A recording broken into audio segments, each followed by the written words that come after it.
Words I wouldn't use knowing how the brain works, also being emotional mastery coach.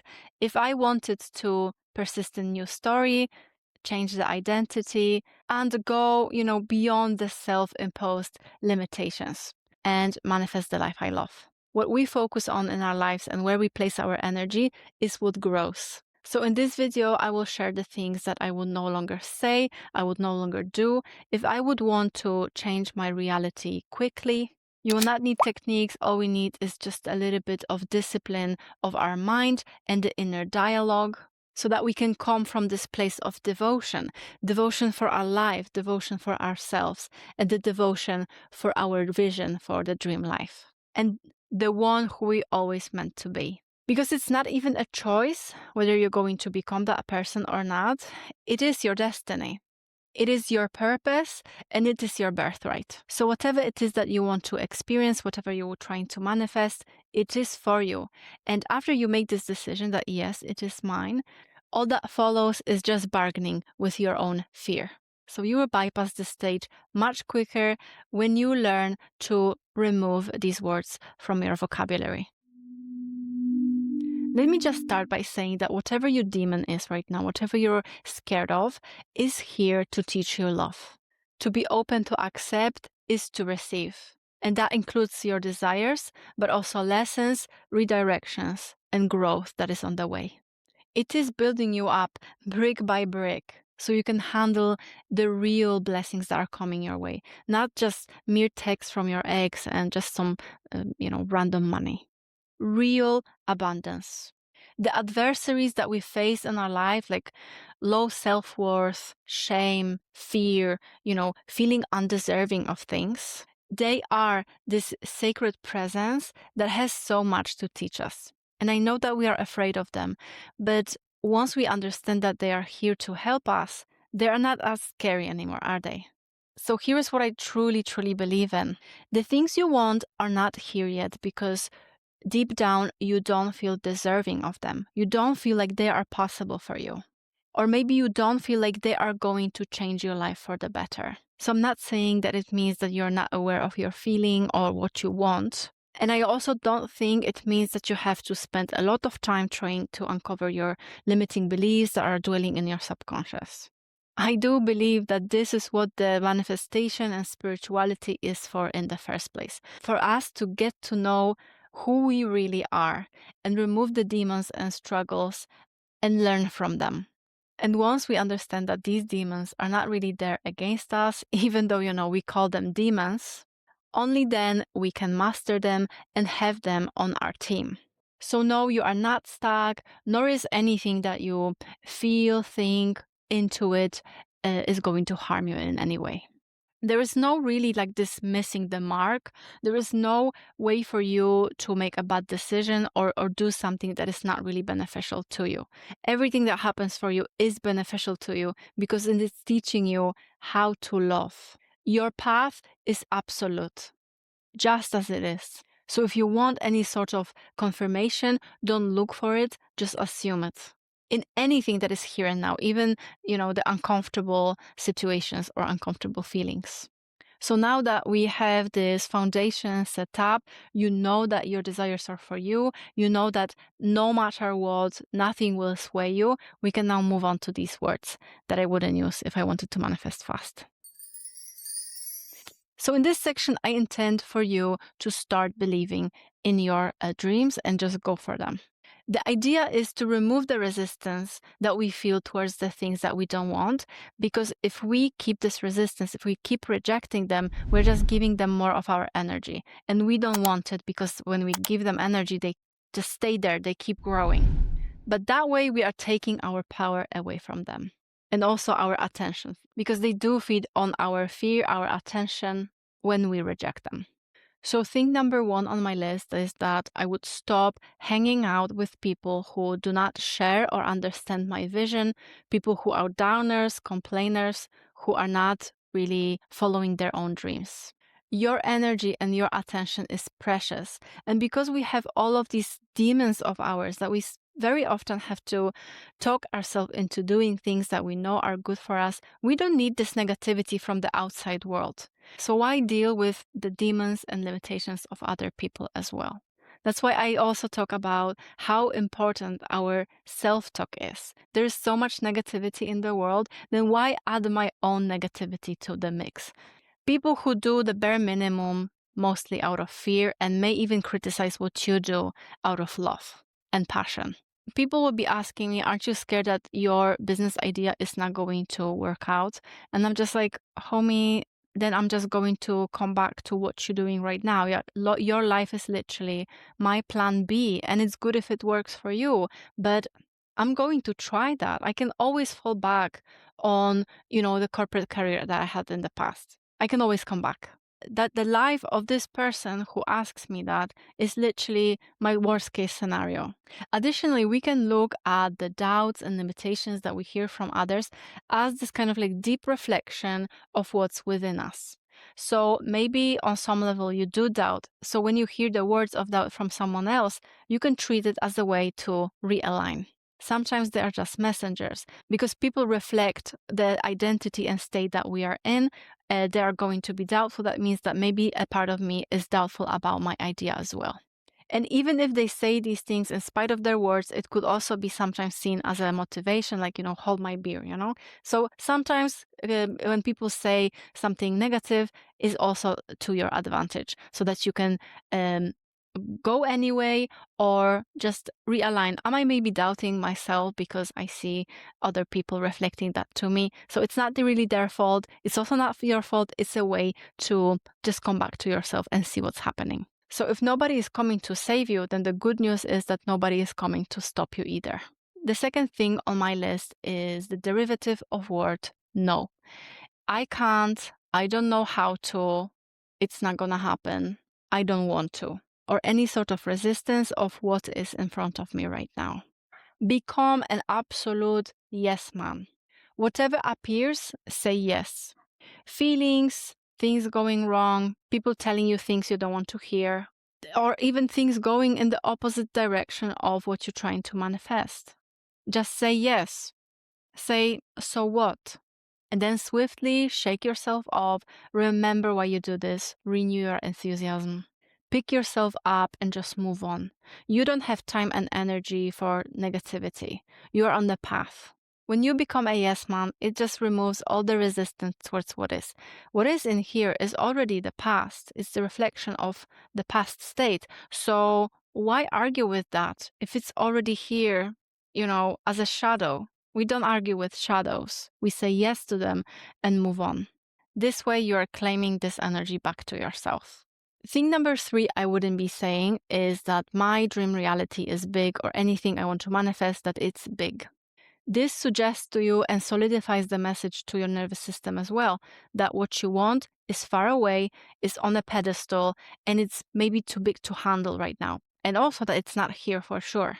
For the universe, there are no small and big desires. All desires are the same. If you want to manifest 1 penny, it's exactly the same as manifesting $1 million. They are the same size. And the only thing that makes it big is our perception, our emotional attachment to things. And also, what I personally believe is that if something feels big, it's because it does feel big for the capacity of what our nervous system can handle at a given moment. If something feels big, it's really just a moment for us to realign and check upon ourselves. What is that I have to do to expand so that it does feel possible to me? Because it's only new, not impossible. And also claiming that something is big or something has to happen before other things will happen, like we create the sequence of our manifestations. But this is just us conditioning our manifestations. But how do you know what has to happen for you to get something? You are not God. You cannot know this. So always prioritize feeling safe with the big things that you're manifesting, expand your nervous system. And if you want to know how, I have a course about this. You can find the link in the description.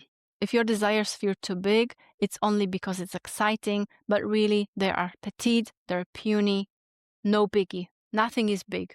Another thing on my list is that I would stop labeling what I'm feeling negatively. For example, things that I deem as unpleasant or uncomfortable to feel when I feel that something is disturbing. And I'm not talking about the situations that we find ourselves in. If you feel uncomfortable with someone or disturbing, of course, you have to bring yourself back to safety.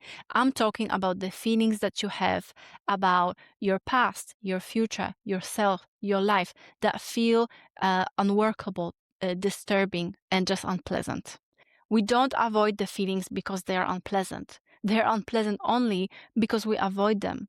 In our mind, they became so big that we just labeled them as unworkable.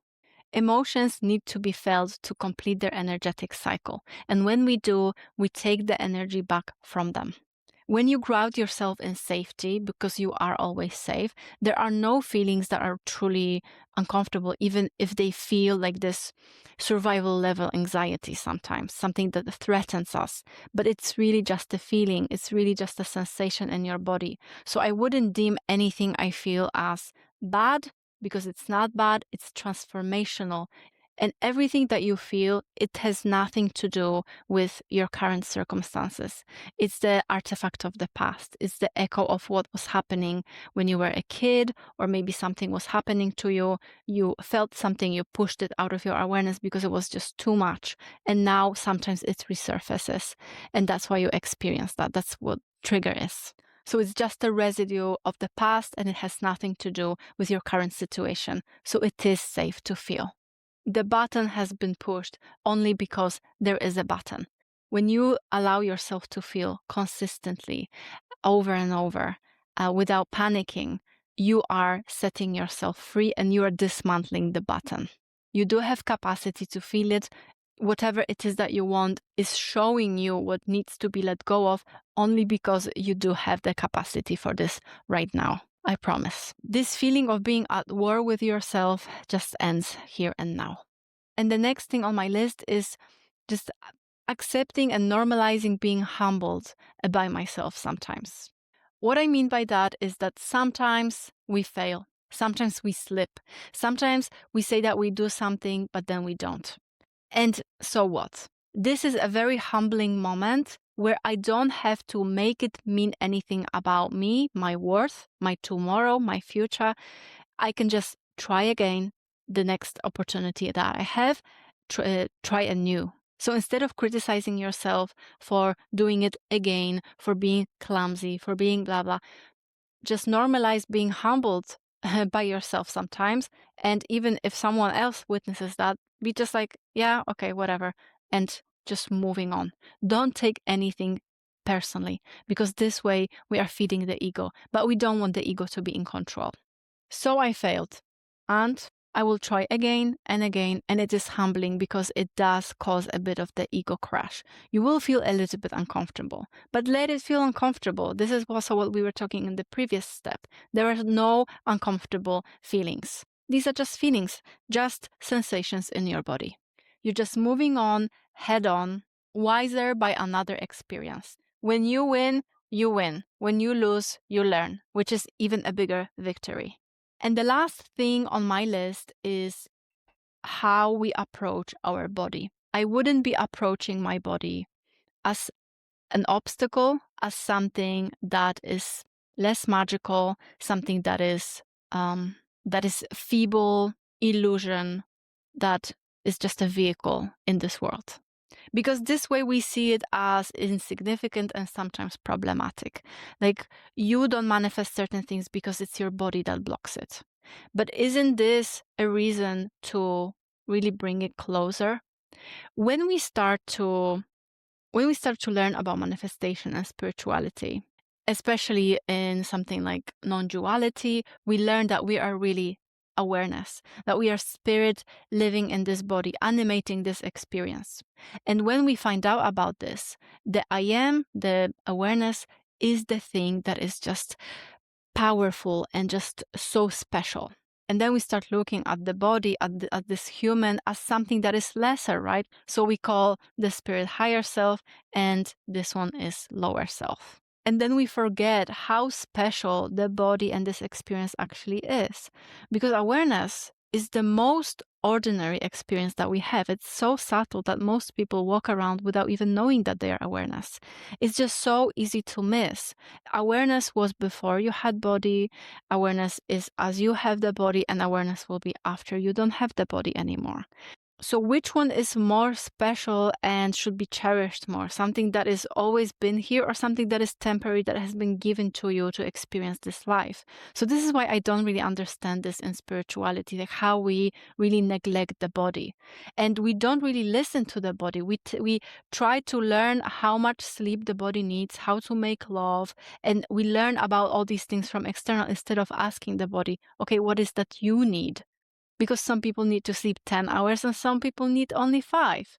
And it's okay. Listen to your body. Don't ask others what your body needs. Because your body has the wisdom that your mind is trying to bypass. It has this intelligence that the mind is yet to fathom. Instead of listening to body, we impose these practices that we learn about in podcasts and magazines and whatnot.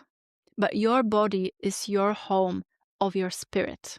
And when we are disconnected from the body, we are disconnected from the life itself. That's exactly why I talk about emotional regulation and body and so on. And that's what I also work with my clients in coaching. If you're interested, there are links below, because it is so crucial. It is the most important thing for us in this life. It is your priority. It should be your priority. And before we can see the body for what it is, which is this unifying figure of the existence, we will always feel fragmented. So instead of looking at awareness as unlimited, but body as limited, look at the body as the vehicle of awareness that animates this experience, but only because of this body it is even possible.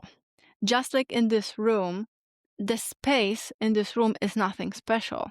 We look at the furnishings and everything around as what this room is, but the space isn't really that special, right? So in this scenario, the space is, of course, awareness, and the room is your body. So the unique, the special thing in this life is really the body. Being alive in this body is what we are awakened to. First, we awaken to the fact that we are awareness, but then we awaken to our own body. It is the highest level of experience that will never happen again in this form. So cherish it and don't try to deem it problematic. When we look at everything from this perspective of surrender and acceptance, there are really no mistakes and there is no missing the mark. Sometimes you just have to outsource what is uncomfortable to the higher self, the subconscious mind, to sort it out for you. Many people give up because they think that what they want to manifest is impossible for them. But the truth is that you only need to discipline your mind and soothe your body and nervous system into believing and accepting your vision for more, and then just continue seeing the opportunities as they show up to get you to where you want to be. If you find this part the most difficult, if the anxiety and doubt is just too much for you sometimes, that was also the case for me. And this is why I created the course Nervous System Expansion for Manifesting, that helps you increase this body awareness and also gives you tools to safely release the emotions still trapped in your body. We talk about mind methods, but also body methods, and you can find the link in the description if this sounds like something you could benefit from. And if you would like a bit more customized help, I also do one-on-one coaching. You can find the links in the description. I help you expand. And when the path is not obvious anymore, I will help you keep moving. And you can watch this video next if you would like to learn why your nervous system will fight you to the death before you manifest your dream life.